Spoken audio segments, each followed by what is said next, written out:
And society is like this. And so one of the problems with society is, you know, they look funny at older population who are holding hands or kissing. And where'd that come from? You know, you ever watch like 20-year-olds kissing, and oh, young love, honey, look at that, so cute, it's got the big smile. Well, when 80-year-olds are doing that, like, ugh, that's disgusting. And so, you know, it's a good example. But it seems to be a society thing.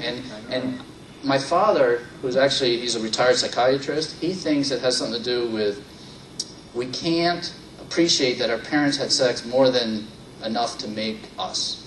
So we're uncomfortable with the idea. And he really feels like that strongly. And so it's a very interesting thing what our society has done. And so it's kind of like it's been ignored. And that's exactly why I put the energy into this book. Because it has been ignored. All right, so let's see what else is next. Oh, okay. Okay, so I do a lot of volunteering. Okay, that's me totally dehydrated, haven't eaten 3 days at Burning Man. So I volunteer there. This is me playing Einstein at a haunted house as the mad scientist.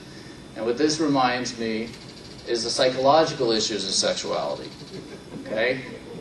Because I'll tell you, at Burning Man, it wasn't medical problems. It was a lot of psychology stuff. People didn't remember who they were, couldn't find their tent, they were stoned, they were whatever. I mean, it was pretty impressive how bad the psychology was there. They're dehydrated, they didn't sleep for 3 nights, right, from the previous talk. So psychological issues, probably the most important. I can fix easily somebody who has a low vaginal estrogen state. I can fix somebody who has a low testosterone state. And we'll talk about hormones later. But the psychology takes a lot more. And so here's a typical story. Well, Johnny died 5 years ago. I'm starting to think about having a partner. The partner comes in to meet with the woman, and what's the first thing they see? Well, there's a picture of them on a sailboat. Then there's a picture of them, you know, walking down the aisle. Then his sword and his stripes from, you know, his war experience. And then they go in the bedroom, it's even worse. You know, his ring is there, and his, you know, diploma, and his, you know, whatever. The point is, the psychology behind it is important. Then I have some women, it's the opposite. They go, okay, they clean up, you know, everything, they put it into place. And then they can't seem to think that Johnny, who's no longer with us, wouldn't want her to have another partner. And so I have to kind of go through the psychology and say, what do you think he would like you to do? To stay celibate for the rest of your life? You know, and so sometimes there's a psychology behind it. I had a lady, it was a real pleasant little old lady. She's 97 at the manor. She goes, I'm too old for this kind of thing. And I go, check out chapter whatever, because it doesn't stop. It's really impressive. I got an 80-year-old. She came in, she was having some problems with sex. I said, well, what's going on? She goes, well, I just got a new boyfriend. He's 67, and I got to retrain him. I was like, oh, it's all this work. So it really is interesting. There's a psychology behind it.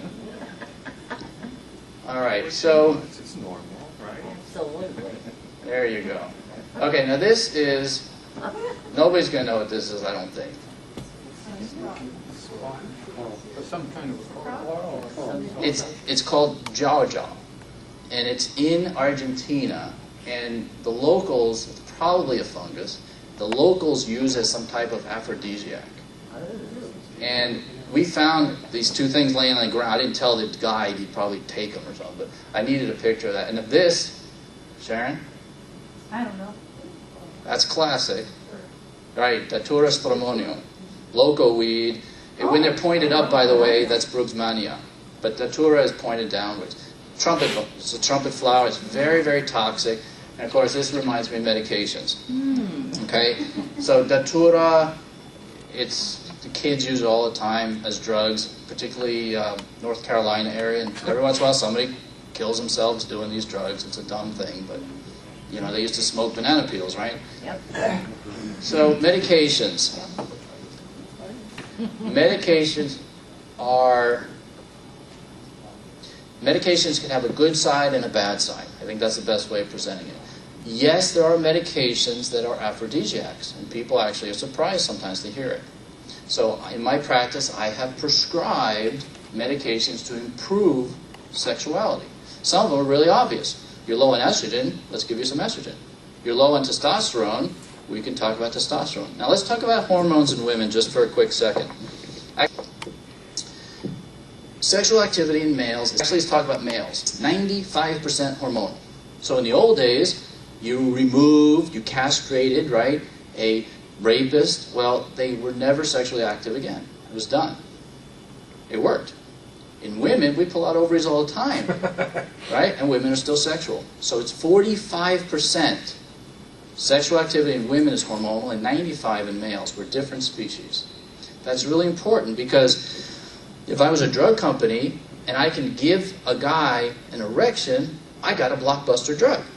Viagra, Levitra, Cialis, right?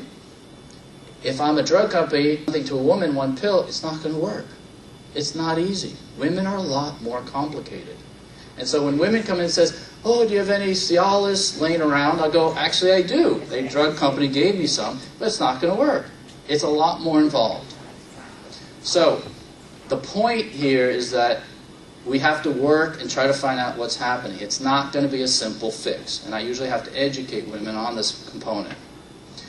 Yes, we use testosterone. Yes, testosterone, in my opinion, improves sexuality. Estrogens can help. But there are actually medications that also seem to be improving people's sexual response. And I can give some antidepressants are a good example. They have two edges to their sword. One is if you're depressed, you don't want to have sex, now you're feeling better, you may want to have sex. That helps. On the other hand, there's a distortion in the plateau phase. So let's talk about plateau phase real quick. We were taught in med school that the human sexual response is the following. First you have an acceleration phase. Let's go back even further. Okay, I'm coming over here. You don't think about sex, whatever. Then you get sexually stimulated, it's this acceleration phase.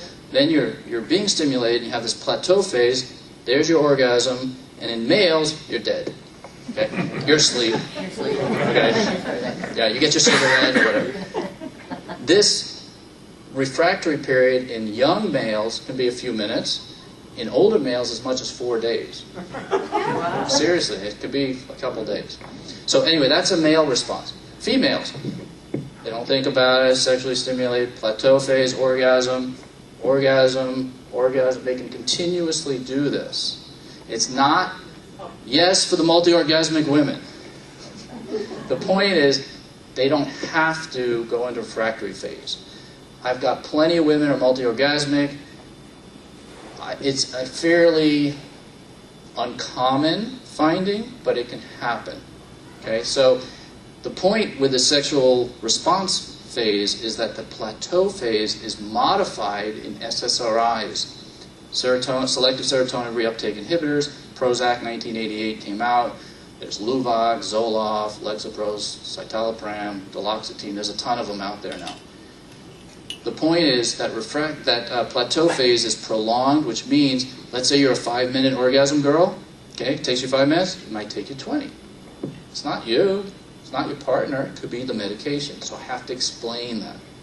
So antidepressants, back to my first point, antidepressants can be a good thing or a bad thing. Now I saw over there one of the questions have to do with premature ejaculators. Okay? Premature ejaculators may do better with an antidepressant. Instead of they see a vagina and have an orgasm, which actually happens to some males. Sounds funny, but that happens. They take their SSRIs and they can actually sustain a relationship for a little bit. Okay? So we can use these side effects. It's very interesting, these meds.